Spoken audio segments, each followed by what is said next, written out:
Well, talk of getting high-speed internet access to rural places has been on the rise, but communities without broadband are anxious to hear how long they'll have to wait. Sarah Mock discusses the timeline with FCC Chairman Ajit Pai in Washington.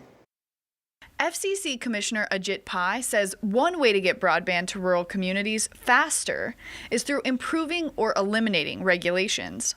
To me, at least, the key is modernizing our regulations. And I've worked with Secretary Sonny Perdue over the Department of Agriculture quite a bit on this topic. And we agree that the key right now is for broadband to reach all parts of America, especially rural America.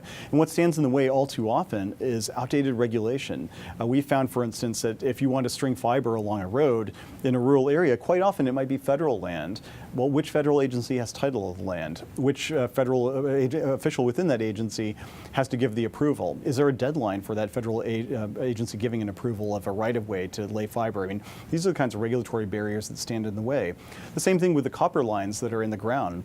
A lot of times companies might say, well, we would love to upgrade our network to fiber, but the FCC's rules require us to maintain the copper at all costs. Pai says time is of the essence, and the FCC is working diligently on programs to improve connectivity. It's never going to be soon enough. I myself would like it to be by yesterday, but working as quickly as we can. Our hope is that over the next couple of years, you're going to be able to see that dial start to change. You'll see companies start to build out, these connections start to be made, and hopefully communities start to thrive again. And the chairman's sense of urgency to bridge the digital divide is an intensely personal one. I spent the formative years of my life in the small town of Parsons, Kansas, and when you look at it on the map, it's the classic flyover territory, as our friends on the coast would say. But to me, it's much more than that. I mean, it was great growing up in rural America, being able to know your neighbors, being able to leave your cars unlocked, going to the Little League baseball games and seeing your friends, and growing up with them over the course of a decade and a half. I mean, that means something to me.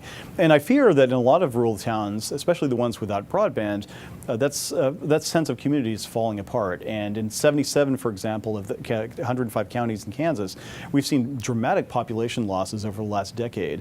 And I don't want that to happen. I want us to do whatever we can to make sure that rural America remains a place where families can grow, where children can thrive, where adults can have high-paying jobs and just enjoy life. And Pai isn't the only one talking about access. There are ongoing efforts at the USDA's Rural Utility Service to help communities finance broadband. And many lawmakers and national advocacy groups are taking part in the conversation. For RFD-TV, I'm Sarah Mock in Washington. The FCC is currently seeking public comment on a number of initiatives related to the chairman's goal of closing the digital divide. You can learn more and even submit your comments by going to fcc.gov.